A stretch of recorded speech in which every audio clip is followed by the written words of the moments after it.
آپ گھبرا جاتے ہیں. یہ صرف ایک عمران خان ہے, دوسرا میں ہوں جو کہتے ہیں گھبرانا نہیں ہے. اور قرآن نے بتایا وَلَا تَهِنُوا وَلَا تَحْزَنُوا کہ گھبرانا نہیں ہے, اس لیے کہ گھبرا کے آپ بے سدھ ہو کے بیٹھ جاؤ گے. تو اگر آپ نے پہلے بتایا ہوا ہو کہ گھبرانا نہیں ہے, تو جب وہ واقعہ ہوگا تو نئی آیتیں نازل کرنے کی ضرورت نہیں ہوتی, نیا لیکچر دینے کی ضرورت نہیں ہوتی, ذہن پہلے سے تیار ہیں. تو میں وہ تیاری کروا رہا ہوں آپ کو اس لیکچر میں. تو اب آ جائیں اس چیز کی طرف کہ جو اس وقت منظر نامہ ہے اس کو دیکھنے کا ایک انداز اور بھی ہے. آج ہم قرآن کی اینک لگا کے دیکھتے ہیں دنیا کو, یا میں اگر یوں کہوں کہ اللہ کی نظر سے دیکھتے ہیں تو بات غلط نہیں ہوگی. ایک ہماری نظر ہے نا جس سے ہم دیکھ رہے ہیں, ایک ہے اللہ کی نظر سے اس کو دیکھیں نا کیا ہے. تو جب ہم اللہ کی نظر سے دیکھیں گے تو تب بات سمجھ میں آئے گی کہ اللہ کی نظر میں ایک جنگ ہو رہی ہے دنیا میں, جو آج سے نہیں ہے, وہ آدم کی پیدائش سے شروع ہے اور وہ قیامت کی صبح تک جاری رہے گی. وہ جنگ ہے مارکائے خیر و شر, مارکائے روح و بدن. دنیا کو ہے پھر مارکائے روح و بدن پیش, تہذیب نے پھر اپنے درندوں کو ابارا, اللہ کو پامر دیے مومن پہ بھروسہ, ابلیس کو یورپ کی مشینوں کا سہارا. یہ اس جنگ کا منظر ہے, لیکن یہ جنگ, یہ جو روح و بدن کی جنگ ہے, یہ ازل سے ہے اور ہمیشہ رہے گی. اور یہ جنگ اس کے جو یوں سمجھ لیجئے کہ جن دو بڑی قوتوں کے درمیان ہے, اگرچہ کہ بس وہ بات سمجھانے کے لیے, نہیں تو اللہ سے کوئی کیا جنگ کرے گا, لیکن اللہ نے خود کہا ہے کہ اللہ کے لوگ دشمن ہیں. من کان عدوا للہ و ملائکتہ و رسلہ و جبریل و میکال فإن اللہ عدو للکافرین. تو ہیں لوگ جو اللہ سے جنگ کرتے ہیں, اور یہ بھی کہ فاذنوا بحرب من اللہ و رسولہ. تو ایک جنگ ہوتی ہے اور ایک ہے کردار کہ جس نے اللہ سے جنگ مول لی ہوئی ہے. میں نے پچھلے لیکچر میں بھی یہ بات آپ کے سامنے رکھی تھی کہ جب اللہ تعالیٰ نے, یار کیا مسئلہ بزرگ شہری, کہ جب اللہ تعالیٰ نے انسان کو یہ مقام, یہ فضیلت, یہ مرتبہ عطا کیا تو فرشتے بھی ایگری نہیں تھے. لیکن جب اللہ کا مصمم ارادہ انہوں نے دیکھ لیا اور اللہ نے انسان کی صلاحیت بھی ان کے سامنے پیش کر دی, تو انہیں ماننے میں کوئی آر نہیں ہوئی. انہوں نے سرے تسلیم خم کر لیا اللہ کے فیصلے کے آگے. لیکن یہ کہ شیطان نے وہ بات ماننے سے انکار کر دیا. عزازیل نے یا شیطان نے یا ابلیس نے وہ بات نہیں مانی. اس کے بعد اس نے ٹکر لے لی اور اس نے کہا اللہ تو نے مجھے ذلیل کیا, اس کی وجہ سے ذلیل کیا نا, بما اغویتنی, جس کے سبب تو نے مجھے اغوا کیا, جس کی وجہ سے میں اس انجام کو پہنچا, مجھے تو موقع دے دے. لئن اخرتنی الی یوم القیامہ لاحتنکن ذریتہ اجمعین, میں اس کی ساری اولاد کو نث ڈال دوں گا. تو یہ ایک طاقت ہے جس کو ہم شیطان کہتے ہیں, اور اس شیطان نے پھر اس نوع انسانی کو ایکسپلائٹ کیا ہے. ایکسپلائٹ کا لفظ میں نے جان بوجھ کے استعمال کیا. کچھ ضروری صلاحیتیں اللہ نے ہمیں دی تھیں, ان کے بغیر دنیا کا نظام نہیں چل سکتا تھا. اگر اللہ نے ہمیں ٹیسٹ برڈز نہ دیے ہوتے تو ہم کھانا نہ کھاتے, جبکہ کھانا کھائے بغیر ہم زندہ نہ رہتے. سمجھ آ گئی بات؟ اور اگر خدا نہ خواستہ ٹیسٹ برڈز نہ ہوتے تو کھانا کھانا کتنا بڑا عذاب ہوتا. اب اللہ نے دے دی, نعمت تھی. شیطان نے اس لذت دہن کو کئی گنا بڑھا کر اسی کو بیڑا غرق کرنے کا ذریعہ بنا دیا. یہ دیکھیں نا کتنی بڑا مشقت کا کام ہے. یہ بچے پالنا, پہلے پیدا کرنا, پھر پالنا, جوان کرنا, یہ ہم سب کرتے ہیں. تو جیسے ادھر ٹیسٹ برڈز لگا دیے, ادھر ہی کچھ ارجز ہیں نا اندر جو جن کی سیٹسفیکشن اس کے بغیر نہیں ہوتی. تو اللہ نے دی تو اس لیے تھی کہ نظام ہستی چلتا رہے, لیکن شیطان ان کو ایکسپلائٹ کرتا ہے اور پھر انسان کو غلط رخ پہ لے جاتا ہے. وہ جو اس نے کہا تھا نا میں لگام ڈالوں گا, تو وہ ہماری ان چیزوں کو ہماری کمزوری بنا کے لگام ڈالے گا. یہ ہے اصل میں. اور قرآن مجید نے اس خیر و شر کی جنگ کی بنیاد یہی شے بتائی ہے. دیکھیں قرآن یہ کہتا ہے کان الناس امتم واحدہ, لوگ ایک ہی امت تھے, یعنی ایک ہی نقطہ نظر کے حامل تھے. اسی کو قرآن نے کہا اگر اللہ چاہتا تو نبیوں کے بعد لوگ لڑائی نہ کرتے. وَلَوْ شَاءَ اللَّهُ مَا اقْتَتَلَ الَّذِينَ مِن بَعْدِهِم مِّن بَعْدِ مَا جَاءَتْهُمُ الْبَيِّنَاتُ وَلَٰكِنِ اخْتَلَفُوا فَمِنْهُم مَّنْ آمَنَ وَمِنْهُم مَّنْ كَفَرَ. لیکن لوگوں میں تفرقہ پڑا, پولرائزیشن ہوئی, ڈویژن ہوئی. کیوں ہوئی؟ وجہ کیا بنی؟ لوگوں کے لیے اللہ نے کچھ چیزوں کو مزین کر دیا. زُيِّنَ لِلنَّاسِ حُبُّ الشَّهَوَاتِ مِنَ النِّسَاءِ وَالْبَنِينَ وَالْقَنَاطِيرِ الْمُقَنطَرَةِ مِنَ الذَّهَبِ وَالْفِضَّةِ وَالْخَيْلِ الْمُسَوَّمَةِ وَالْأَنْعَامِ وَالْحَرْثِ. یہ جو مزین شدہ جن کی محبت, زر زن زمین کر لیں, جلدی کریں, زن زر زمین, یہ محبت جو کھبا دی انسان کے اندر, شیطان نے کچھ لوگوں کو انہی چیزوں کا کر دیا, انہی کی طرف موڑ دیا, یہی قبلہ بنا دیا, اور اللہ سے, رسول سے, آخرت سے غافل کر دیا. اب یہ دو گروپ بن گئے, نقطہ نظر کا فرق ہو گیا. بڑی پیاری بات ہے جو وہاں پہ اس جو آتی ہے نا, جو سورہ بقرہ میں, کان الناس امۃ واحدہ. اگلی آیت کیا ہے؟ ام حسبتم ان تدخلوا الجنہ, کیا تم سمجھتے ہو جنت چلے جاؤ گے؟ وَلَمَّا يَأْتِكُم مَّثَلُ الَّذِينَ خَلَوْا مِن قَبْلِكُم, ابھی تم پر وہ بیتی ہی نہیں جو گزری تھی ان پر جو تم سے پہلے گئے. مَسَّتْهُمُ الْبَأْسَاءُ وَالضَّرَّاءُ وَزُلْزِلُوا, انہیں تکلیفوں نے, مصائب نے, پریشانیوں نے, انہیں ہلا مارا گیا, جھنجھوڑا گیا. حتیٰ یقول الرسول والذین آمنوا معہ, یہاں تک کہ وقت کے رسول اور ان کے ساتھی اہل ایمان پکار اٹھے, متى نصر اللہ, اللہ کی مدد کہاں ہے؟ الا ان نصر اللہ قریب, سن رکھو اللہ کی مدد قریب ہے. تو یہ جھنجھوڑا کس نے, یہ کس کے ذریعے سے جھنجھوڑے گئے؟ وہ جن کا نقطہ نظر دنیا والا ہو گیا تھا, وہ جو فرعون بن گئے تھے, وہ جو نمرود بن گئے تھے, اور ہمارے دور میں جو سپر پاور بن گئے ہیں, دنیا پر فوکس کرنے کے نتیجے میں طاقت ان کے پاس آ گئی. وہ پھر اہل ایمان پر یہ ظلم و ستم کے پہاڑ توڑتے رہے, اور اس سے پتہ چلا کہ یہ کسی کے ماننے والے ہیں. ان کی قربانیوں سے یہ ثابت ہوا کہ یہ کسی کے ہیں, یہ کسی سے محبت کرنے والے ہیں, اور یہ کسی شمع کے پروانے ہیں جس پر یہ اپنی جانیں نچھاور کر سکتے ہیں. یہ ہے امتحان. ہم نے امتحان بنا لیا آسان کہ میں نیند سے بیدار ہو سکتا ہوں کہ نہیں, اور میں ٹھنڈے پانی سے وضو کر سکتا ہوں یا نہیں. یہ بات اپنی جگہ صحیح ہے, جو یہ نہیں کر سکتا وہ کیسے کرے گا. لیکن یہ کل نہیں ہے, یہ پہلا قدم ہے. اصل امتحان وہاں جا کے ہونا ہے. وَلِيَعْلَمَ اللَّهُ مَن يَنصُرُهُ وَرُسُلَهُ بِالْغَيْبِ, تاکہ اللہ دیکھ لے یا دکھا دے کون ہے جو اللہ اور اس کے رسول کی مدد کرتے ہیں انہیں دیکھے بغیر. یہ ایک خاص مقام ہے. صحابہ کرام جو تھے انہوں نے اللہ کو نہیں دیکھا تھا, رسول کو تو دیکھا تھا نا, رسول ان کے بیچ موجود تھے. آج اگر کوئی یہاں پہ کھڑا ہوگا تو انہوں نے دونوں کو نہیں دیکھا. وَلِيَعْلَمَ اللَّهُ مَن يَنصُرُهُ وَرُسُلَهُ بِالْغَيْبِ, غیب میں ہوتے ہوئے ان کی مدد کرنا, یہ امتحان ہے. ان مشکل حالات میں بھی کون کھڑا رہے گا. یعنی ضیاء الحق صاحب کا دور ہو, مرد مومن کا, مرد حق کا, دکھلاوی کا ہو, تو جماعت بنانا بھی بڑا آسان, اقامت دین کے نعرے لگانا بھی بڑے آسان. یہ تو وہ زمانہ تھا جب غامدی صاحب بھی دین کی اقامت کے قائل تھے, جماعت بنا کر نہیں تھے. وہ کہتے تھے جو حکمران ہیں وہی بس امیر المومنین ہیں. یعنی کم از کم اتنا تو تھا نا کہ دین کو ریاست کا مذہب کے طور پر تسلیم کرتے تھے. لیکن 9/11 کے بعد تو وڈوں کی ہوا اکھڑ گئی. وہ اس بیانیے سے, یعنی صرف یو ٹرن پرویز مشرف کا تو نہیں ہوا تھا, بہتوں کا ہو گیا تھا. اب اس اعتبار سے ایک بات کو سمجھ لیجئے, یہاں سے ہم آگے چلتے ہیں کہ جو اس وقت ہمارے سامنے منظر نامہ ہے, ایک طرف امریکہ ہے, اس کے اتحادی ہیں, یورپ ہے, مسلمان ہیں. اس منظر کو سمجھنے کے لیے آپ کچھ ذرا زمین سے اوپر اٹھ جائیں. زمین سے اوپر اٹھنے کا مطلب یہ ہے آپ ملکوں کی سرحدوں سے اوپر اٹھ جائیں. میں پاکستان ہوں, یہ افغانستان ہے, یہ ہندوستان, ذرا اس سے اوپر اٹھ جائیں. آپ قوموں سے بھی اوپر اٹھ جائیں, یہ ایرانی ہیں, یہ تورانی ہیں, یہ افغانی ہیں, یہ انگریز ہیں, یہ فرانسیسی, اس سے بھی اوپر اٹھ جائیں.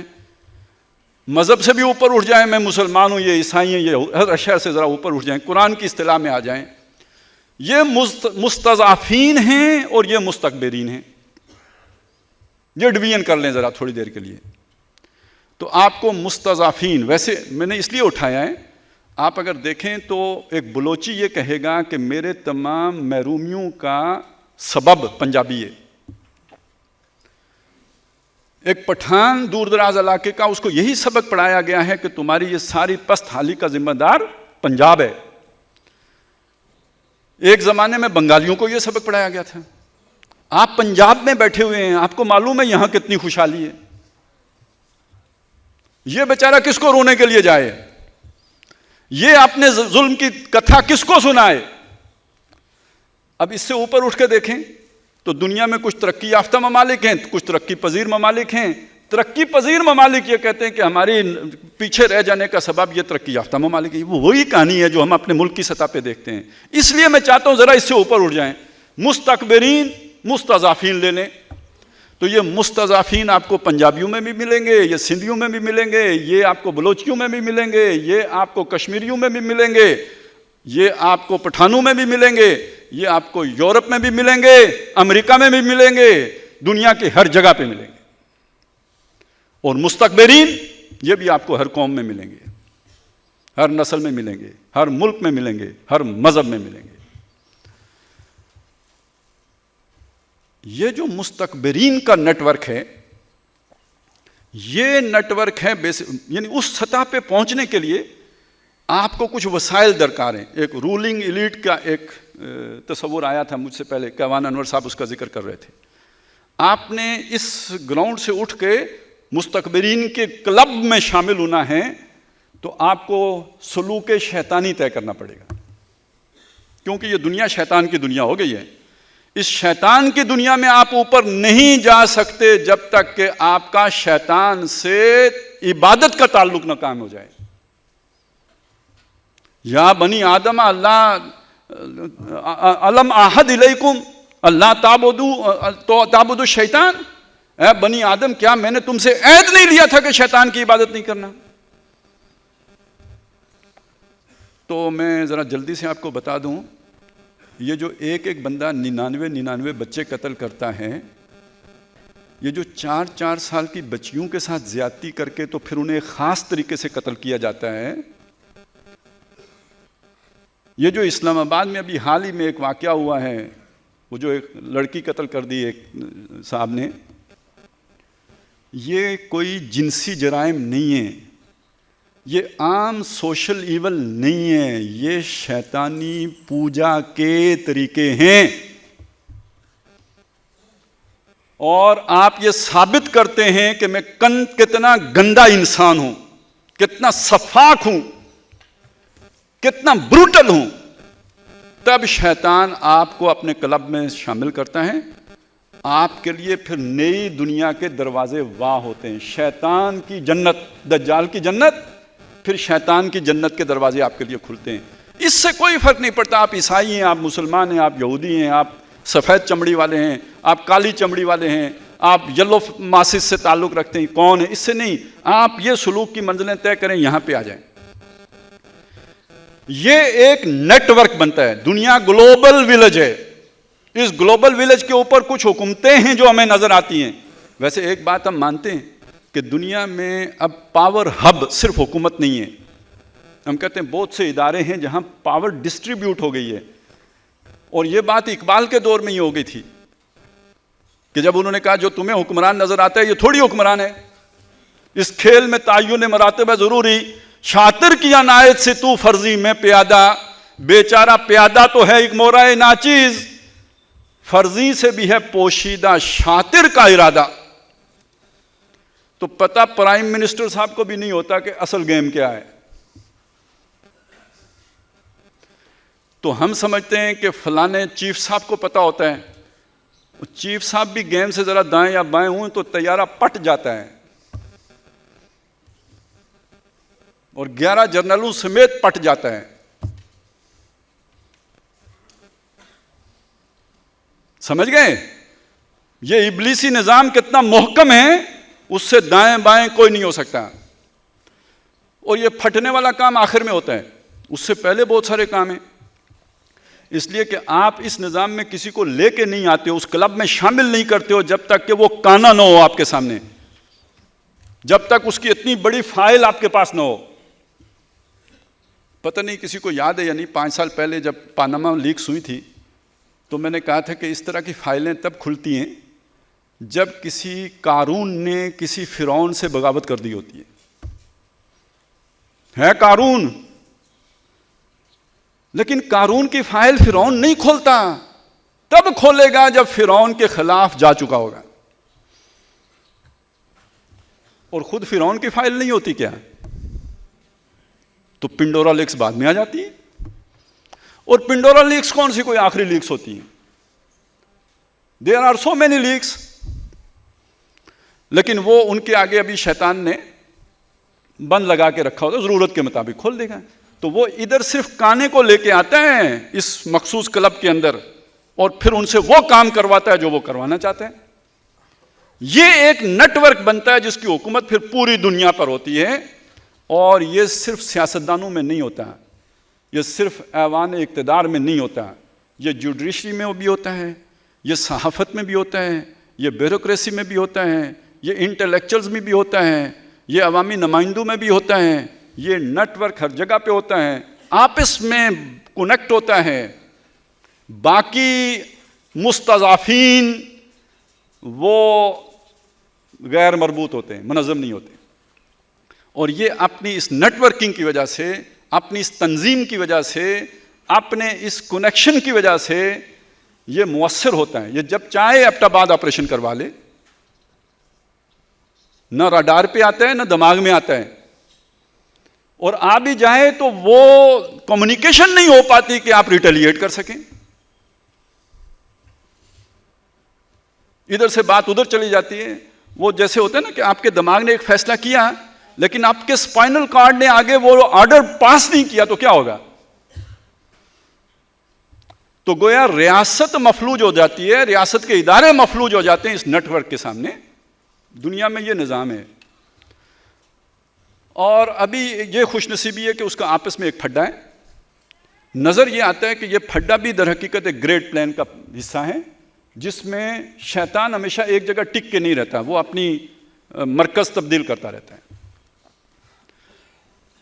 اچھا نہیں لگے گا لیکن مجھے تو یہ لگتا ہے کہ شیطان کبھی خود مسلمانوں کی شکل میں بھی رہا ہے۔ جب امپیریلزم مسلمانوں کی شکل میں تھا تو شیطان مسلمانوں کی شکل میں تھا۔ آپ کو برا نہیں لگنا چاہیے، مان لینا چاہیے۔ پھر جب اس سے بڑے شیطان اسے مل گئے تو وہ منتقل ہو گیا برطانیہ، جس پہ سورج غروب نہیں ہوتا تھا۔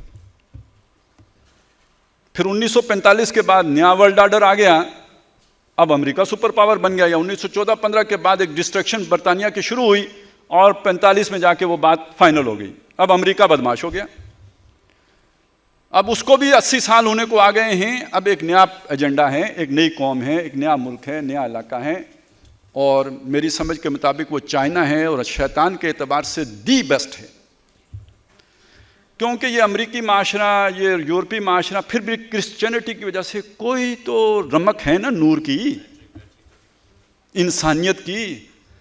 ایک بالکل مشینی انسان اگر آپ نے دیکھنا ہو، یا مشینی نظام آپ نے دیکھنا ہو، بدترین فیشزم آپ نے دیکھنا ہو، جبر کا انتہائی کوئی صورت آپ نے دیکھنی ہو، تو وہ چائنا ماڈل ہے۔ اور نہ تہذیب ہے، نہ تمدن ہے، نہ کوئی وہاں پہ کوئی جو ہے نا وہ روشنی ہے، نہ کسی نبی کی تعلیمات ہیں، پیور ایک حیوانی زندگی ہے، شیطان کے لیے آئیڈیل زندگی۔ تو یہ دجال کے لیے بھی بڑی موضوع سرزمین بن جاتی ہے، اور موضوع سویلائزیشن بن جاتی ہے، اور شیطان کے لیے بھی بہت موضوع بن جاتی ہے۔ تو یہ پاور شفٹنگ ہے برطانیہ امریکہ سے چائنا کی طرف، اور اس میں اسلام بھی استعمال ہوگا، بڑے آرام سے ہوگا۔ اسلام کا وہ ماڈل جو ون پارٹی ڈکٹیٹرشپ کا حامل ہو۔ وہ ڈکٹیٹرشپ طالبان کے ذریعے سے آئے، حزب التحریر کے ذریعے سے آئے، جو لوگ بھی اس کانسیپٹ کو عام کریں کہ یار ایک آدمی جو ہے نا وہ پارٹی کی حکومت ہو، باقی سب سیکنڈ پارٹی تھرڈ پارٹی دفع کر دو۔ اسلام میں ایک پارٹی ہوتی ہے، صحابہ کی پارٹی، اور کوئی پارٹی نہیں ہوتی ہے۔ تو جہاں اتھارٹی صرف ایک گروپ کے پاس چلی جاتی ہے، authority tends to corrupt, and absolute authority corrupts absolutely. انسانیت غلامی کی آخری شکنجے میں آ جاتی ہے۔ ہم شاید اس طرف بڑھ رہے ہیں، اور اسے کوئی روک نہیں سکتا سوائے اللہ کے۔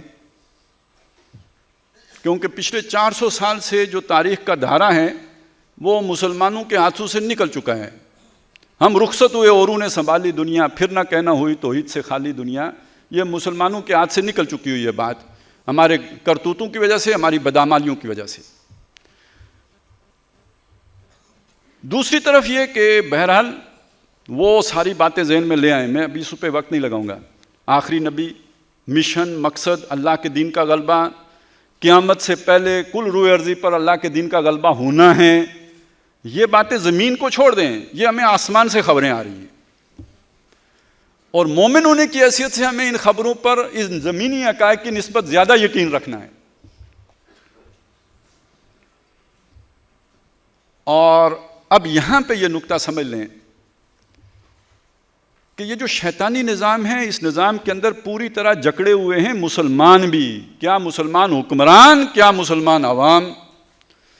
وہ تھوڑا سا ایک نقطہ رہ گیا تھا، وہ میں واضح کر دوں. یہ جو میں مستضعفین اور مستکبرین کی بات کی تھی، مستکبرین میں اکثر و بیشتر 99% شیطان کے پکے چیلے ہوتے ہیں، ہمیشہ سے ہوتے آئے ہیں، اور وہ نہیں بدلا کرتے. کوئی ایک آدھ مومن آل فرعون نکل آئے، کوئی ایک آدھ جو ہے وہ حضرت مسیح علیہ السلام کی بات کون سے عالم دین نے مان لی تھی؟ حضرت موسیٰ علیہ السلام کی بات سوائے ایک فرد کے، فرعون کی جو قوم کا بڑا آدمی تھا، باقی کس نے فرعونیوں نے مان لی تھی؟ نبی صلی اللہ علیہ وسلم کو اللہ نے کچھ کامیابی دی کہ کچھ بڑے لوگ بھی آپ کے ساتھ آ گئے، وگرنہ اکثر تو ایسا ہوا ہی نہیں.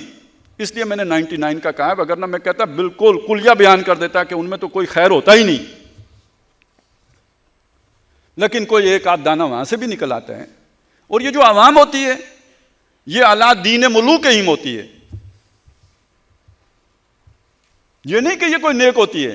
چنانچہ آپ قرآن مجید میں یہ دیکھیں گے، ان کا جو مکالمہ مستضعفین اور مستکبرین کا مقابلہ دوزخ میں ہوگا، دونوں کو اللہ دوزخ میں ڈالیں گے. وہاں یہ دبے ہوئے لوگ اپنے ان سرداروں سے گلہ کریں گے کہ تمہاری وجہ سے، تم ہمارے امام تھے، تم ہمارے لیڈر تھے، تمہاری وجہ سے ہم یہاں پہ پہنچے.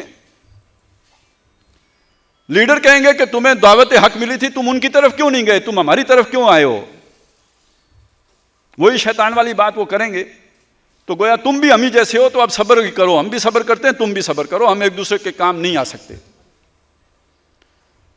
آخر میں سارے گلہ شکوہ اپنا شیطان سے کریں گے، تو شیطان کہے گا کہ نہیں، میں نے بھی تمہیں دعوت دی، دعوت خیر بھی تمہارے پاس آئی تھی، تو تم نے میری دعوت کو کیوں لبیک کہا. فلا تلومونی ولوموا انفسکم، مجھے ملامت نہ کرو، اپنے آپ کو ملامت کرو. تم میرے پاس روٹیوں کے چکر میں آئے تھے، تم میرے پاس اپنی مرضی کی تبدیلی کے چکر میں آئے تھے، خوشحالی کے چکر میں آئے تھے، تو جاؤ دفع ہو، اب تم بھی کھاؤ اپنے خصمانوں، میں تو ہوں ہی ہوں جہاں ہوں. یہ انجام ہے کیا مستکبرین اور کیا مستضعفین. تو جو میں بات اب آگے لے کے چلا تھا، یہ پچھلا حصہ رہ گیا تھا تو میں نے اسے کنیکٹ کیا ہے. وہ کیا ہے کہ جب ہم یہ دیکھتے ہیں کہ اللہ تعالیٰ نے دنیا کو شر پر تو ختم نہیں کرنا، اس میں اب ایک بہت بڑی خیر بھی آنی ہے، تو یہ امید ہمارے لیے سامنے آتی ہے. اور سچی بات ہے کہ یہ امید کبھی بھی ختم نہیں ہوئی، مشکل سے مشکل، برے سے برے حالات میں بھی نہیں ختم ہوئی. اور یہ یقین رہا ہے کہ آسماں ہوگا سحر کے نور سے آئینہ پوش، اور ظلمت رات کی سیما پار ہو جائے گی، اور شب گریزاں ہوگی آخر جلوائے خورشید سے، یہ چمن معمور ہوگا نغمہ توحید سے. یہ یقین رہا ہے اور ابھی بھی ہے، لیکن اب کچھ اس کی عملی صورتیں بھی نظر آنا شروع ہوئی ہیں، اگرچہ کہ ابھی دھندلی سی ہیں. ہم حتمی طور پر کچھ نہیں کہہ سکتے کہ وہ بھی کوئی شعبدہ ہو، وہ بھی کوئی چکر ہو، ابھی وہ کلیئرٹی اس طرح کی نہیں ہے. لیکن یہ کہ ہمیں کچھ نہ کچھ امید میں اضافہ ہوا ہے، یا یوں سمجھے کہ امید کسی صورت میں ظاہر ہونا نظر آنے لگی ہے، لیکن ابھی بالکل ابتدائی شکل میں ہے. وہ کوئی ابھی بہت بڑی بات نہیں. وہ یوں سمجھے کہ کسی بہت بڑی تباہی کا پیش خیمہ بھی ہو سکتا ہے، اور کسی نئے سفر کا آغاز بھی ہو سکتا ہے جو ہمارے پڑوس میں تبدیلی آئی ہے. لیکن ابھی وہ کلیئر نہیں ہے. خوش امیدی نہ رکھیں، امید ضرور رکھیں، خوش امیدی نہ رکھیں، اسے بیلنس کر کے رکھیں. خطرات بھی ہیں اور امید بھی ہے. اب اس میں جو آگے ہونے جانا ہے اس کو سمجھ لو، جو ہو رہا ہے اس کو سمجھ لیں کہ اللہ تعالیٰ کی ایک سنت ہے کہ یہ جو دشمن اللہ کھڑے کرتا ہے اور اتنے طاقتور دشمن کھڑا کرتا ہے، یہ بندہ مومنین کے امتحان کے لیے۔ وَكَذَلِكَ جَعَلْنَا لِكُلِّ نَبِيٍّ عَدُوًّا شَيَاطِينَ الْجِنِّ وَالْإِنسِ، ہم نے اسی طرح دشمن کھڑے کیے ہر نبی کے، جنوں میں سے بھی اور انسانوں میں سے بھی۔ یوخی بعضهم الی بعض، وہ ایک دوسرے کی طرف وحی کرتے ہیں۔ یہ جو میں نے ساری بات آپ کے سامنے رکھی، اسے گمان نہ سمجھیے، اسے ظن نہ سمجھیے۔ آپ غیر سمجھدار ہوں گے اگر آپ اس دنیا کے اس نظام میں سے شیطان کو باہر نکال دیں گے۔ تو آپ اگر یہ سمجھیں کہ ہمارے ان حکمرانوں کو شیطان کی طرف سے وحی نہیں ہوتی، ہم ذرا جو کھیل بھی کھیلتے ہیں بھونڈے طریقے سے کھیلتے ہیں۔ یہ ہمارے ہاں جو روحانیت آئی ہے،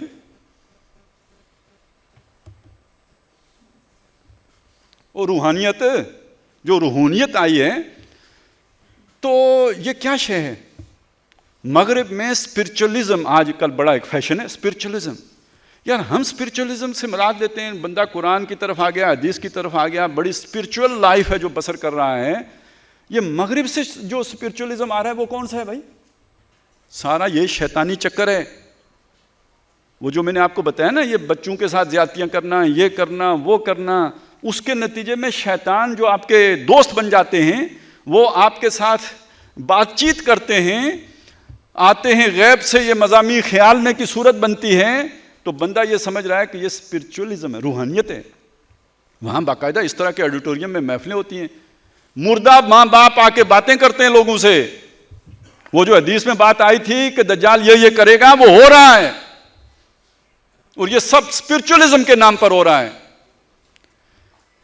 اور یہ بھی ذہن میں رکھیں، یہ جو مسٹری ہے نا، مسٹری، اب جبریل آئے ہیں یا شیطان آیا، کسی کو کیا پتہ چلے گا؟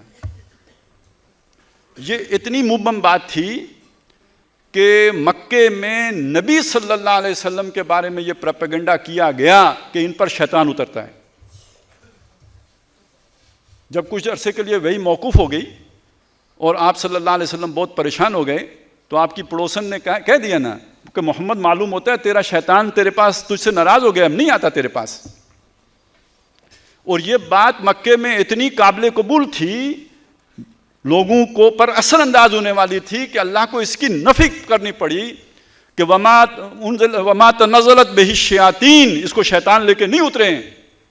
تو اس کا مطلب یہ ہے کہ شیطان کلام لے کے اترتے ہیں، شیطانوں سے مضامین خیال میں آتے ہیں، ناول لکھے جاتے ہیں، رشدی جیسے لوگ آیتیں لکھتے ہیں۔ غلام احمد قادیانی کو نبی بننے کا زوم ہو جاتا ہے تو شیطان آتے ہیں، اور لوگ اسے روحانیت سمجھتے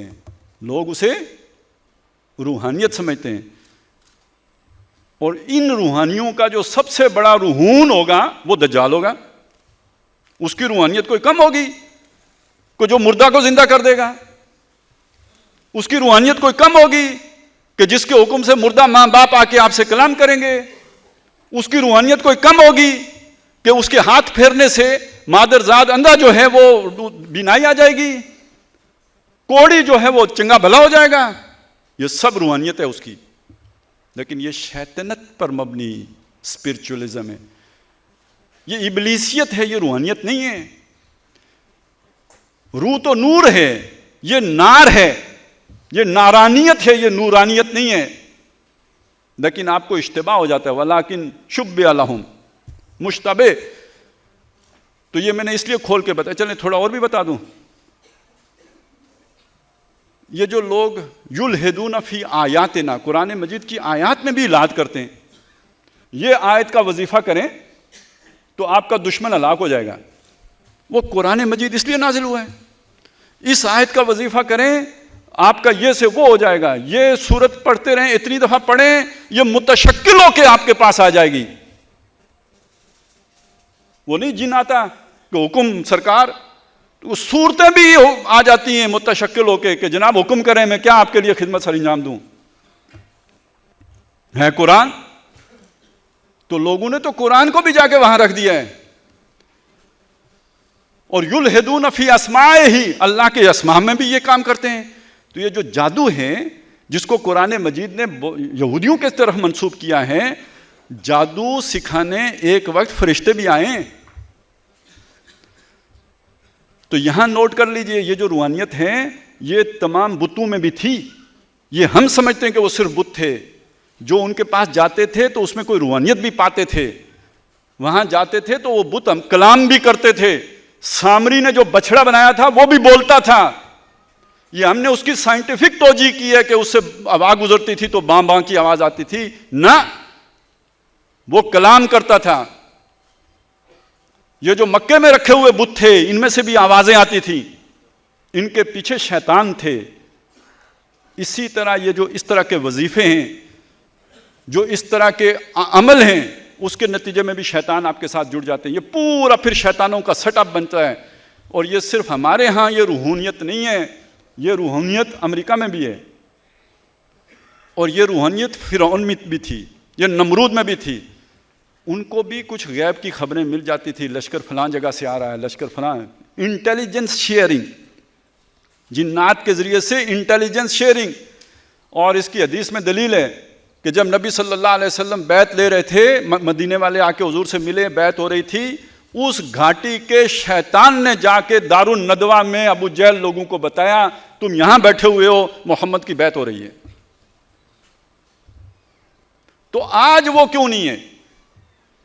وہ سب یہ شیطانی نظام ہے جس کی جکڑ بندیوں میں آپ سب آئے ہوئے ہیں.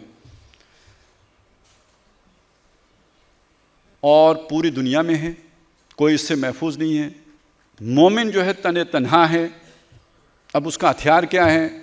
وہ کسی کاف میں بھی جا کے چھپ نہیں سکتا. اس کے پاس چھپنے کی جگہ کسی کاف میں بھی نہیں ہے.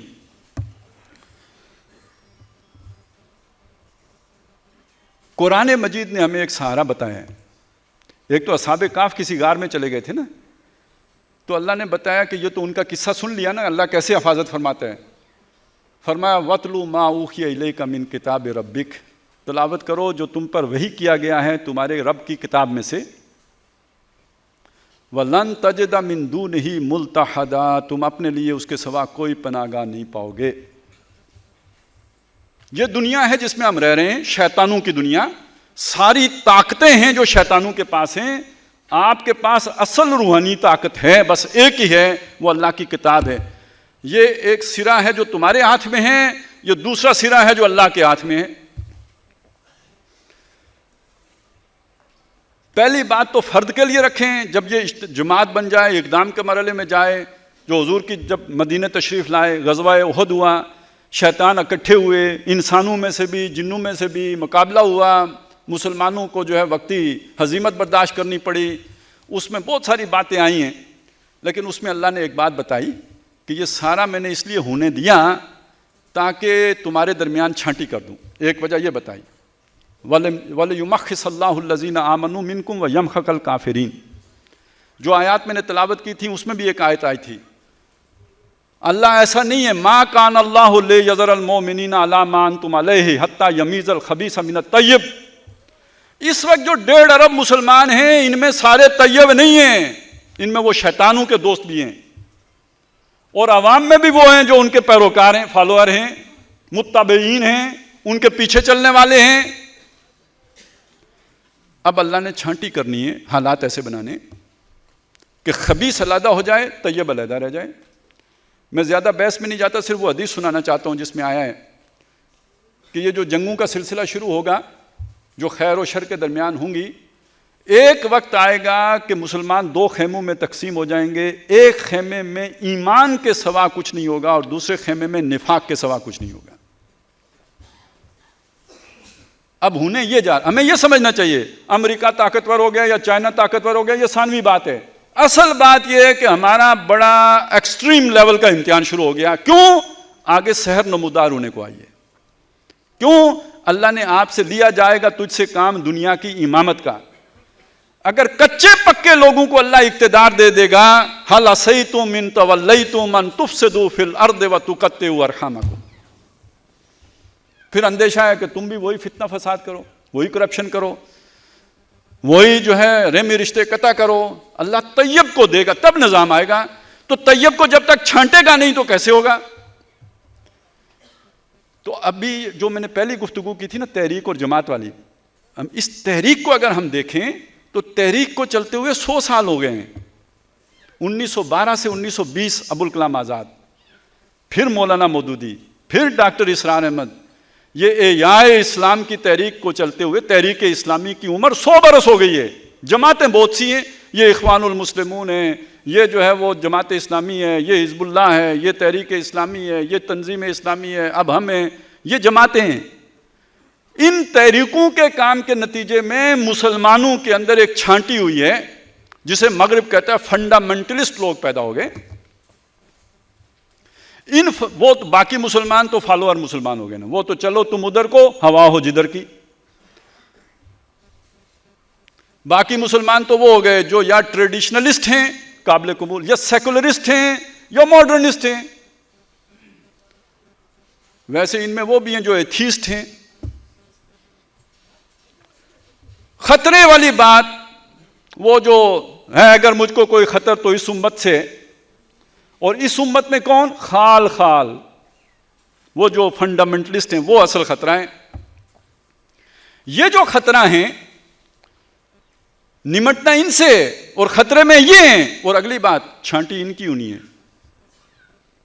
باقی تو چھانٹے گئے, پہلے ہی مرحلے میں چھانٹے گئے, یہ جو رہ گئے ہیں چھانٹی ان میں ہونی ہے. لہذا تیاری اس کی پکڑ لیں کہ جناب یہ سب آپ کے کمبل کا فیصلہ کرنے کے لیے ہو رہا ہے کہ آپ کا کمبل شیطان کا دیا ہوا کمبل ہے یا آپ کا کمبل رحمان کا دیا ہوا کمبل ہے. اور آپ کے پاس سہارا سوائے اللہ کے کوئی ہے نہیں, اور اللہ کے سہارے کا ذریعہ سوائے قرآن کے اور کوئی ہے نہیں. وَلَن تَجِدَ مِن دُونِهِ مُلْتَحَدًا. اب تو کسی کھو میں بھی جا کے گھسو تو وہاں کی بھی خبر پہنچ جاتی ہے, اور ڈیزی کٹر بم آ گئے, ہیل فائر میزائل آ گئے. تو ایک ذریعہ تو یہ بن گیا. دوسری بات سنیں, یہ یقین رکھنا کہ یہ سارا کچھ جو ڈھونگ رچایا ہے ان جادوگروں نے, فرعون کے دربار میں جو جادوگروں نے کیا تھا, آج کے دور میں وہ سائنسدانوں نے کیا ہے. ٹیکنالوجی اور یہ جو طاقت ہے, یہ سب اللہ تعالیٰ ہماری کرج کو آزمانے کے لیے کر رہا ہے. یہاں سے اب وہ میں نے جو آیات پڑھی تھی ان کی طرف آ جائیں. انما ذالکم الشیطان یخوف اولیاء. یہ منظر بنا کر شیطان خوف زدہ کرتا ہے اپنے دوستوں کو. دائیں گئے نہیں تو مارے گئے, بائیں گئے نہیں تو مارے گئے, اسٹریٹ لائن میں چلنا ہے, باس از آلویز رائٹ. یعنی شیطان از آلویز رائٹ. اس لائن میں چلنا ہے, دائیں بائیں نہیں ہونا ہے, سیدھے چلنا ہے. سیدھے چلو گے تو بچو گے, نہیں تو مارے جاؤ گے. ڈر جاؤ. زمینی حقائق یہ ہیں. اللہ کی طرف سے پیغام, وہی قرآن کو پکڑ لو تو قرآن نے کیا بتایا. وہ آج کل تو وہ مائک لگے ہوتے ہیں نا, بیٹسمین کو کریز میں ہدایت مل جاتی ہے کہ اس طرح کھیلنا ہے. وہ ہمیں بھی اللہ نے دی ہوئی ہے ہدایت کہ جب یہ منظر بنے تو تم نے کیا کرنا ہے. ڈر جانا ہے, کانپنا ہے, لیٹ جانا ہے, یو ٹرن لینا ہے, یا اپنی تعلیمات کو چھوڑ دینا ہے جو اس سے پہلے پیش کرتے رہے ہو, جس کی وجہ سے تم نے اپنی لیڈری چمکائی ہوئی ہے, جس کی وجہ سے لوگ تمہاری باتیں سنتے رہے ہیں. اس سب سے یو ٹرن لے لو گے, یا اس میں کوئی سیٹل طریقے سے چینج کر دو گے. فلا تخافوہم. قرآن آپ کو یہ سمجھا رہا ہے, اللہ فرما رہے ہیں فلا تخافوہم, شیطان کے ان دوستوں سے نہیں ڈرنا. میں صرف آپ کو یہ بتا رہا ہوں غیر اللہ کا خوف بھی ایمان کے خلاف ہے. یہ آپ کا اب امتحان ہے. آپ اگر ڈر گئے تو ویسے آپ تہجد گزار ہوں, نمازی ہوں, ذاکر ہوں, جو بھی ہوں, اگر آپ باطل کے اس نقشے سے ڈر گئے آپ ایمان سے محروم ہیں. اس ایمان سے جو قرآن پیدا کرتا ہے, اس ایمان سے جو اللہ کے ہاں معتبر ہے. فلا تخافوہم وخافونی ان کنتم مؤمنین. اگر واقعی ایمان والے ہو تو مجھ سے ڈرنا، اس شیطان کے ان جادوگروں سے، اس ڈھونگ سے مت ڈرنا، اس منظر سے خوفزدہ نہ ہونا۔ اور وہ جو ایمان لے آئے تھے جادوگر، کم از کم ان کو سامنے رکھنا، فقضی مان تقاض انما تقضی فی ہذہ الحیات الدنیا، کر جو تجھ سے ہوتا ہے، تو اس دنیائی کی زندگی کے فیصلے کر سکتا ہے نا، یہ ذہن میں رکھنا۔ اگلی بات، نبی صلی اللہ علیہ وسلم سے یہ بات کہی، گویا آج ہر مسلمان سے یہ بات ہے، یہ جو کافروں کی چلت پھرت ہے، بھاگ دوڑ ہے، طاقت ہے، اس سے غمزدہ نہ ہو۔ وَلَا يَحْزُنْكَ الَّذِينَ يُسَارِعُونَ فِي الْكُفْرِ، جو اپنے کفریہ ایجنڈے کے لیے، جو اپنے نظام باطل کے لیے، جو اپنے مفادات کے لیے، جو شیطان کے لیے بھاگ دوڑ کر رہے ہیں، چلت پھرت کر رہے ہیں، کبھی ادھر کبھی ادھر کے دورے کر رہے ہیں، شرق و غرب کے دورے فرما رہے ہیں، ان کی اس چلت پھرت سے آپ غمگین نہ ہوں، اس کی وجہ سے آپ کو کوئی دکھ نہ پہنچے۔ انہم لن یضروا اللہ شیئا، وہ اللہ کا کچھ نہیں بگاڑ سکتے، یعنی اللہ کے منصوبے کا کچھ نہیں بگاڑ سکتے، اللہ کے پلان کا کچھ نہیں بگاڑ سکتے۔ انہم یکیدون کیدا واکید کیدا یریدون لیطفئوا نور اللہ بافواہہم واللہ متم نورہ ولو کرہ الکافرون، یہ کچھ نہیں کر سکتے، اللہ کے منصوبے کو یہ ناکام نہیں کر سکتے۔ لیکن اللہ نے یہ ڈھیل کیوں دی ہے؟ ایک سبب تو وہ ہے نا ایمان والوں کی آزمائش، ایک سبب اور بھی ہے، یرید اللہ، اللہ چاہتا ہے، اللہ یجعل لہم حظا فی الآخرہ، آخرت میں ان کا کوئی حصہ باقی نہ بچے۔ اللہ رحمان ہے، ماں سے بڑھ کر محبت کرنے والا ہے، صرف کسی کو کفر کی بنیاد پر ہی دوزخ میں جھونک دے تو خیال آتا ہے، تو ان کی کرتوتیں اتنی ہو جائیں، ان کا ظلم اتنا ہو جائے کہ ان کا دوزخ میں جانا جسٹیفائی ہو جائے۔ اللہ نے یہ ڈھیل انہیں دے دیے، یہ موقع دے دیے، یہ وسائل دے دیے تاکہ ان کا ظرف چھلک لے، تاکہ جو ان کے اندر ہے وہ باہر آ لے، تاکہ یہ اہل ایمان کی ہڈیوں کا سرما کر لیں، اور نتیجے میں خود اللہ کی دفع کا اطلاق ان کے اوپر جسٹیفائی ہو جائے، دوزخ میں جانا جسٹیفائی ہو جائے۔ یرید اللہ اللہ یجعل لہم حظا فی الآخرہ ولہم عذاب عظیم، کوئی شک نہیں ہونا چاہیے آخرت میں ان کے لیے بڑا عذاب ہے۔ اچھا، اب ان کا یہ جو پریشر آیا، اب یہ جو ناموافق حالات آئے اور خطرہ پیدا ہوا جان کا، مال کا، عزت کا، آبرو کا، نوکری کا، کاروبار کا، ہر شے خطرے میں چلی گئی، تو کچھ لوگوں نے اپنے موقف میں ٹویسٹ کر دیا، فنڈامنٹلزم سے یا ٹریڈیشنلزم کی طرف چلے گئے یا ماڈرنزم کی طرف چلے گئے۔ دو ہی صورتیں ہو سکتی ہیں نا، اس کے قریب تر یہی دو ہیں، تو یا ادھر ہو گئے یا ادھر ہو گئے۔ دنیا کی محبت میں یا ان 8 محبتوں میں، آباؤکم ابناؤکم اخوانکم ازواجکم عشیرتکم اموال اقترفتموہا تجارت تخشون کسادہا مساکن ترضونہا، ان 8 محبتوں کی وجہ سے انہوں نے اپنا موقف چھوڑا اور شیطان کے رخ پہ چل پڑے، زمانے سے سازگاری اختیار کر لی، اس سے ہم آہنگی اختیار کر لی، چلو تم ادھر کو ہوا ہو جدھر کا فلسفہ ایجاد کر لیا۔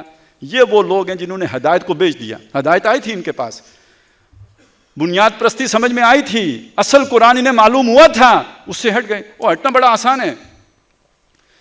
یہ اقامت دین ایک لفظ ہے، یہ کوئی نیا تھوڑی ہے، یہ قرآن میں تو تب سے ہے جب قرآن نازل ہوا۔ تو یہ پچھلے 1400 سال لوگوں کو کیوں نہیں سمجھ آیا؟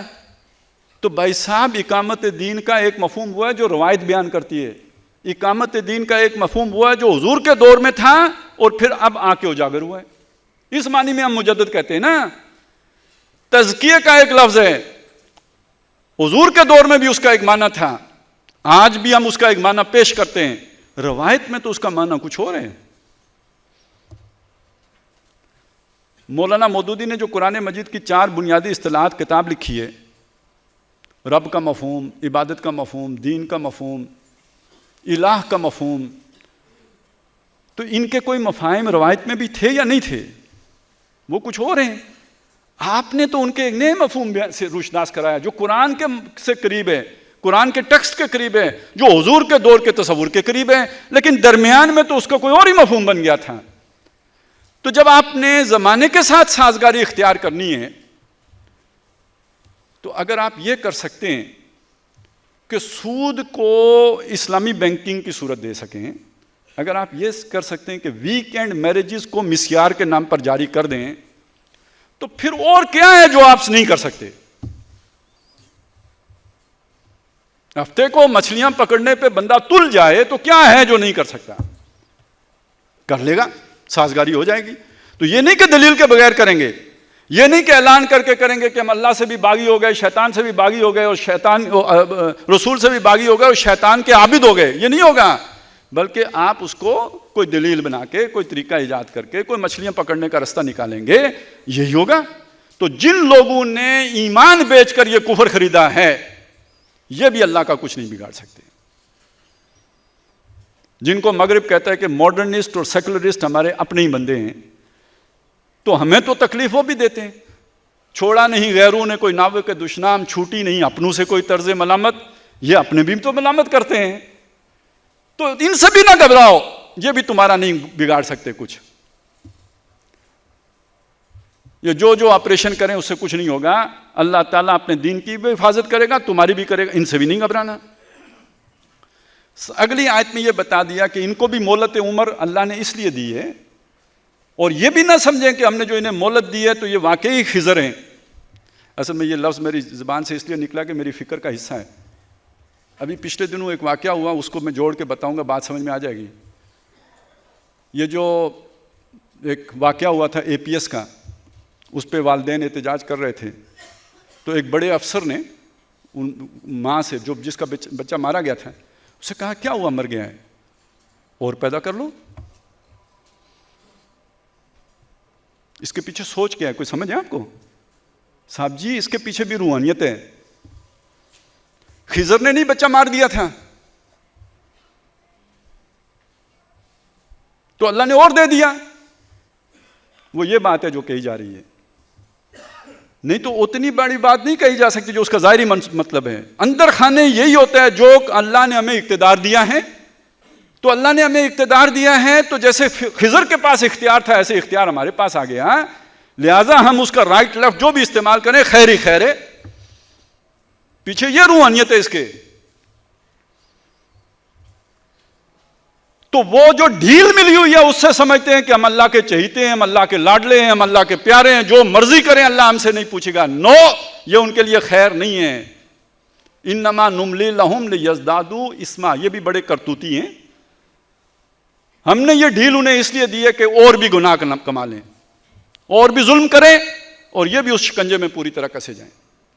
اب خطاب ہو گیا ایمان والوں سے، دیکھو مسلمانوں، یہ نہ سمجھنا کہ یہ آزمائش نہیں آنی تھی، وہ تو سن ہی لیا نا، ہم حسبتم ان تدخلوا الجنہ، سورہ آل عمران میں یہ بات بھی آئی ہے، ہم حسبتم ان تدخلوا الجنہ ولما یعلم اللہ الذین جاہدوا منکم ویعلم الصابرین۔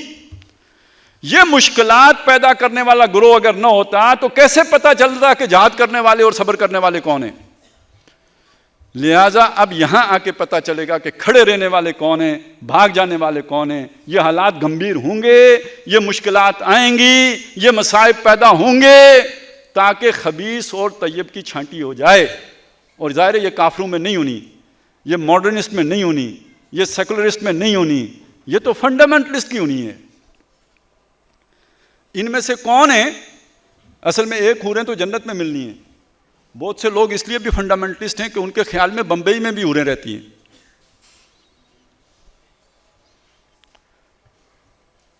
یہ تو بڑے صابر شاکر لوگ ہیں جو صرف لال قلعے تک سبز لالی پرچم لہرانے کی بات کرتے ہیں۔ ہمیں تو ایسے ایسے مجاہدین ملے کہ نو لال قلعہ، لال قلعے میں کیا ہے، ہم تو بمبئی جائیں گے۔ تو بمبئی میں تو جانے کا مقصد ہے نا کوئی۔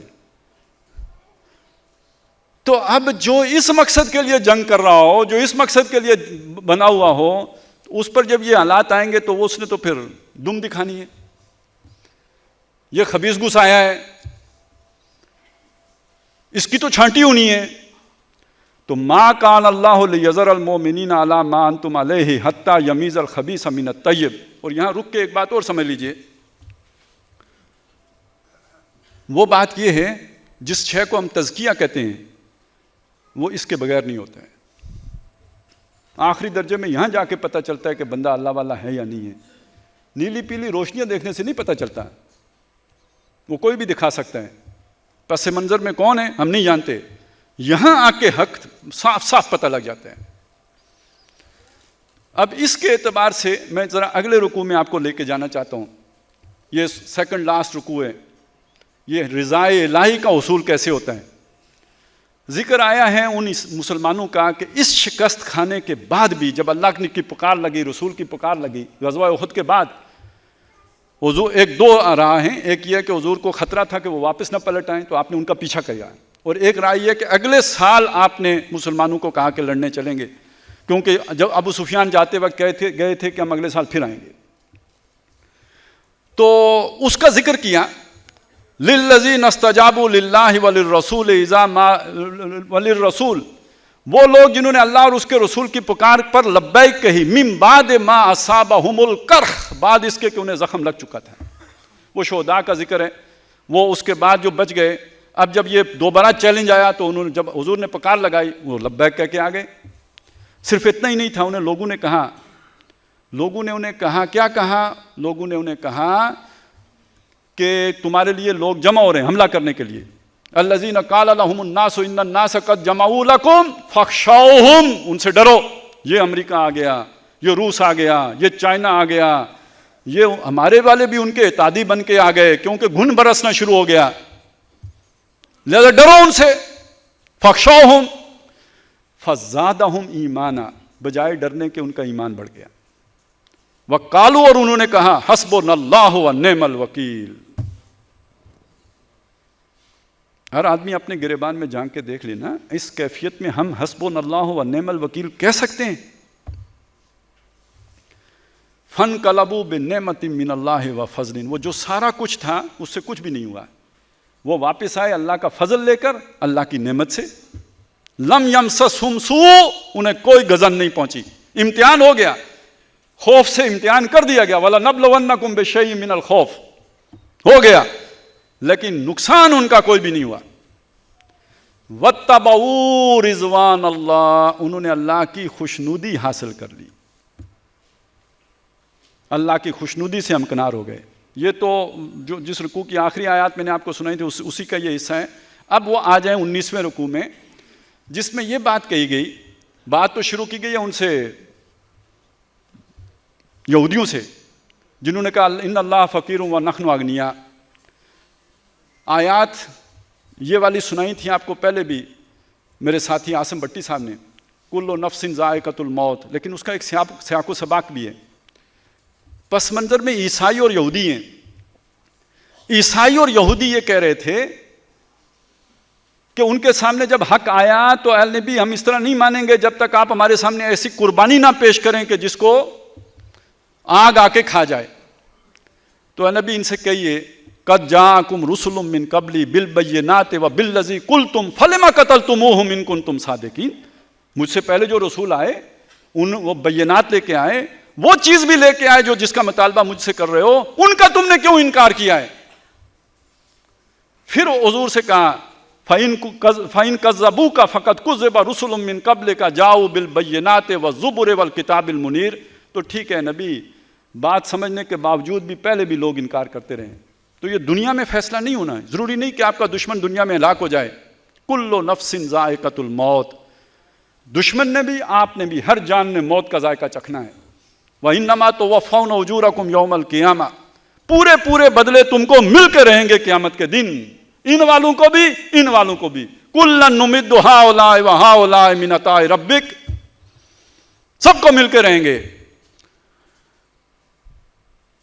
فَمَنْ زُحْزِحَ عَنِ النَّارِ وَأُدْخِلَ الْجَنَّةَ فَقَدْ فَازَ. یہاں ایک آدمی کی ہڈیوں کا سرما بن گیا, وہ وہ گوانتانامو بے کے کسی واٹر شیڈ کا شکار ہو گیا, اس کے کوئی نشان نہیں ملا. آخرت میں جنت. قیل ادخل الجنہ قال یا لیت قومی یعلمون بما غفر لی ربی وجعلنی من المکرمین. اور دوسرا آدمی بے شک یہاں اس نے جان بچا لی, وہاں دوزخ میں چلا گیا. تو ان دو میں سے کامیاب کون ہے؟ اس پورے تناظر میں اس کو سمجھیں. اس کو صرف کلو نفس ذائقۃ الموت فمن ادخل الجنۃ فقد فاز میں نہ رکھیں، بلکہ یہ کہ یہ ہے جس پس منظر میں بات کی گئی۔ اگلا حصہ کیا ہے اس کا؟ وَمَا الْحَيَاةُ الدُّنْيَا إِلَّا مَتَاعُ الْغُرُورِ، یعنی اس پہ تم کمپرومائز کب کرتے ہو؟ دکان کے لیے کرتے ہو، کاروبار کے لیے کرتے ہو، نوکری بچانے کے لیے کرتے ہو، اولاد بچانے کے لیے کرتے ہو، دنیا بچانے کے لیے کرتے ہو، سٹیٹس بچانے کے لیے کرتے ہو، تعلقات بچانے کے لیے کرتے ہو۔ یہ دنیا دھوکے کا سامان ہے۔ ذرا بات کو کنکریٹ طرح سمجھے نا، یہی بات صحیح ہے کہ نہیں ہے؟ یہ سارا دھوکے کا سامان ہے، یہ کامیابی نہیں ہے، کامیابی آخرت کی کامیابی ہے۔ تو اگر یہ بات ہے تو پھر سن لو، پتہ تمہارے سچے ہونے کا تب چلے گا لَتُبْلَوُنَّ فِي أَمْوَالِكُمْ وَأَنفُسِكُمْ، تمہاری جانچ ہوگی، لازمی ہوگی، پکی ہوگی، تمہارے مالوں کے ذریعے سے بھی، تمہاری جانوں کے ذریعے سے بھی۔ بچ نہیں سکتے تم، اس سب پہ صبر کرو گے تب بچو گے، نہیں تو نہیں بچ سکتے۔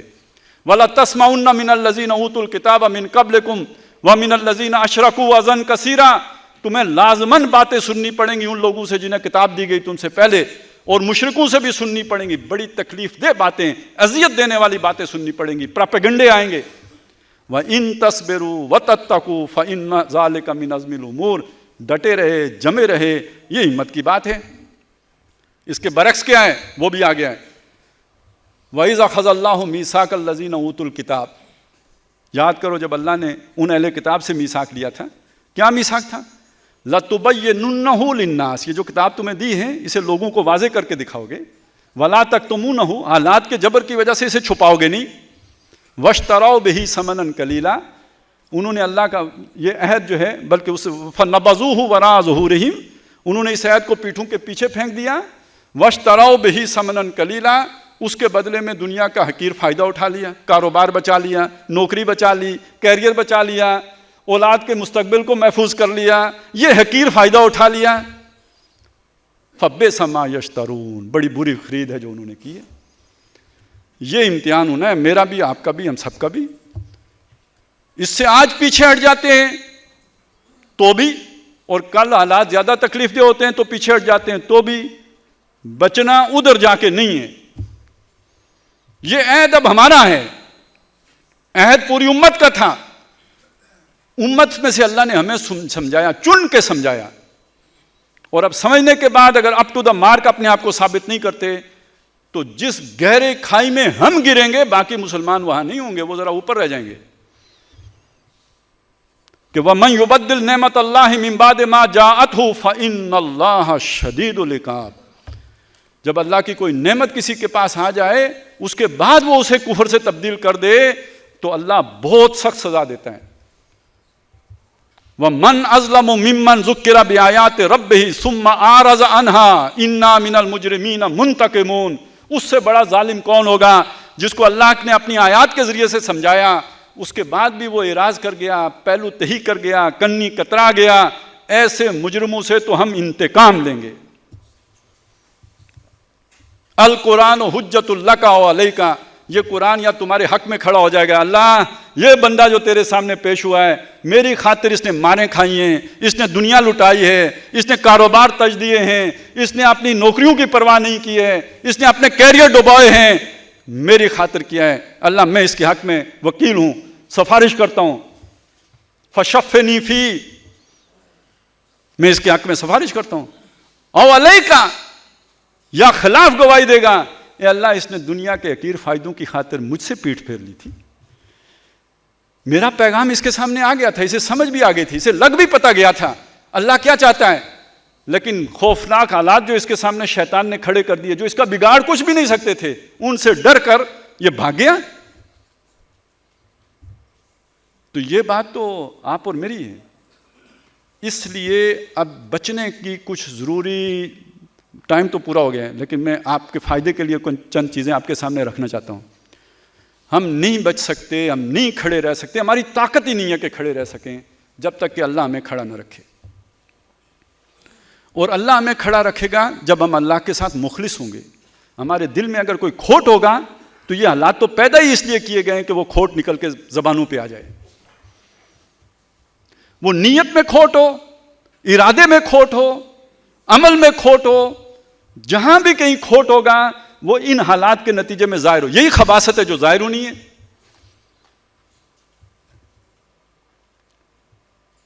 اور یہ کھوٹ نکالنے والی چیز کیا ہے جی؟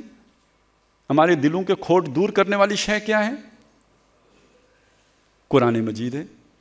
لیکن میں آپ کو ایک بات یہ بھی بتا دوں، میں اس طرح کی باتیں کرتا نہیں ہوں، لیکن آج میں آپ کے ساتھ بالکل دل کی بات نیچے اتر کے کر رہا ہوں. قرآن مجید ہر بندے کو اسی طرح پیش آتا ہے جیسے کوئی بندہ اس کے ساتھ پیش آتا ہے. اب وہ والا محاورہ ٹھیک نہیں ہے، جیسا منہ ویسی چپیڑ، لیکن مطلب وہی ہے. آپ توجہ کر کے، محنت کر کے، فوکس ہو کے، ریاضت کے ساتھ اس کی طرف جائیں گے تو یہ اتنے ہی اپنے پرت کھولتا ہے. اور اگر آپ بے توجہی سے مارے باندھے کی وقت گزاری کے لیے اس کی طرف جائیں گے تو یہ اتنا ہی آپ کو فائدہ پھر بھی دے گا، مگر اتنا ہی دے گا. لا یمسہ الا المطہرون، اس کو چھو بھی نہیں سکتے مگر بہت پاک لوگ. تو ایک ظاہری پاکی ہوتی ہے، ایک باطنی پاکی ہے، اور اس کے لیے کچھ ریاضت کرنی پڑتی ہے. اور وہ ریاضت کیا ہے کہ اس قرآن مجید کو عام کتابوں کی طرح نہ پڑھا جائے. ظاہری آداب اپنی جگہ پہ، اس کے ساتھ ایک وقت لگائیں. بہترین وقت آپ کی راتوں کا وقت ہے. ان مشکل حالات کا علاج وہ ہے، یہی آپ کو تقویت دے گا. وَاتْلُو مَا أُوحِیَ إِلَيْکَ مِن کِتَابِ رَبِّک. کچھ قرآن آپ کو حفظ ہونا چاہیے جو آپ اس مشکل حال میں، جب بھی آپ تکلیف میں آئیں، حزن میں آئیں، غم میں آئیں، اللہ کے سامنے کھڑے ہو سکیں. لوگوں کے سامنے اپنا غم بیان کرنا بھی کوئی پسندیدہ بات نہیں ہے، اپنے دکھ بیان کرنا بھی کوئی پسندیدہ بات نہیں ہے، اپنی تکلیفیں بھی لوگوں کے سامنے بیان کرنا کوئی اچھی بات نہیں ہے. آپ اللہ والے ہو، یہ اللہ کو برا لگتا ہے کہ آپ کسی اور کے سامنے گلے شکوے کر رہے ہو.